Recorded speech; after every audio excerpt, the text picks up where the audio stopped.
What's up, everybody? Welcome back. Thank you so much for taking the time to hang out. EMT here, and in this video, we are capturing cinematic video with the most affordable Google phone, the Google Pixel 6a. We're in Las Vegas, so let's get out there.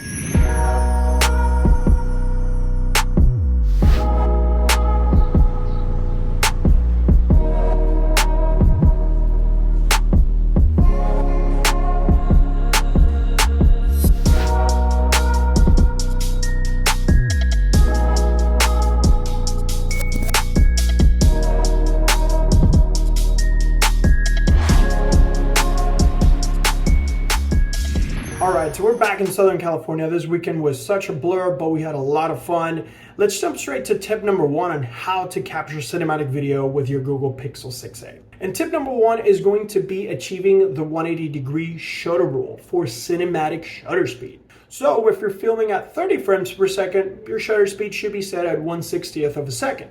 On smartphones, if you're shooting out of the native camera app, it's a little difficult to set this, and that's why we want to slow things down if we're in a bright environment such as the daytime. Now, when we slow down the shutter speed with third-party apps like Filmic Pro, we're going to let a lot more light in, so we don't want that. Hence, that's when we use sunglasses for the camera, or in this case, the Sandmark Motion Variable ND filter.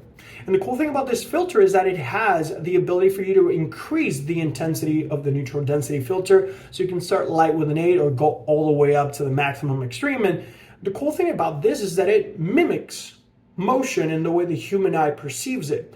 Here's this shot of a waterfall, for example.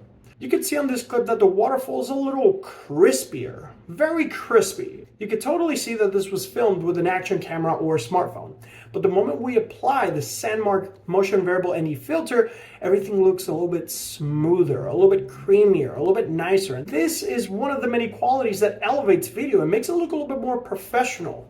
When we're dealing with motion, vehicles, motorcycles, you want to make sure that that thing that's in motion is not giving away the quality of the video. So make sure you slow down your shutter speed using an ND filter. In this case, we use the Sandmark Motion Variable ND filter. Link is down in the description. Tip number two is going to be your shot selection. Instead of capturing a still frame of your subject, give it a little bit of motion. Give it your traditional slider shot, left to right, right to left, or your crane reveal shot. Pretty much going over a fence or using a tree as a way to reveal the object. That way it's just not a still, boring screen. There are a lot of moments in time in which those work very best, but if you're trying to add a little bit of a cinematographer's element to this thing, you want to make sure you're moving that camera. Here's another shot for example, and this was a very sporadic clip that I captured the morning that we left Las Vegas, and we were just having regular breakfast, and if you just film it, it's just going to look standard. It's just going to look normal. There's nothing wrong with that. But if we suddenly add a little bit of movement, it just automatically gives you a completely different vibe. And then tip number three, don't forget to incorporate foreground and background objects. Once again, we go back to the breakfast table and you can see a regular shot of this breakfast, and we elevated the shot by giving it a little bit of motion left to right. But take a look what happens when we use one of these cups and use it as a foreground object, and we allow the plate to get a little bit more perspective.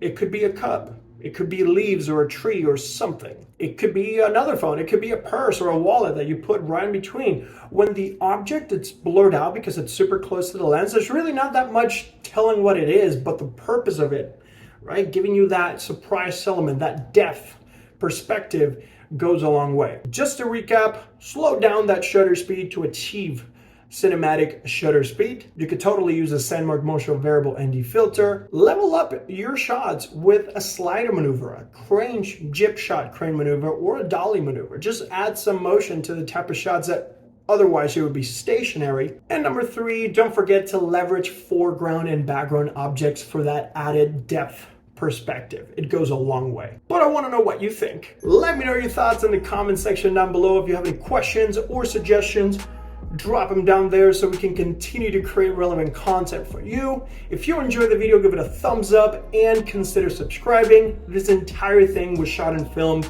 on the Google Pixel 6a. Let me know your thoughts. And as always, Thank you so much for sharing your time with me. I'll see you in the next time.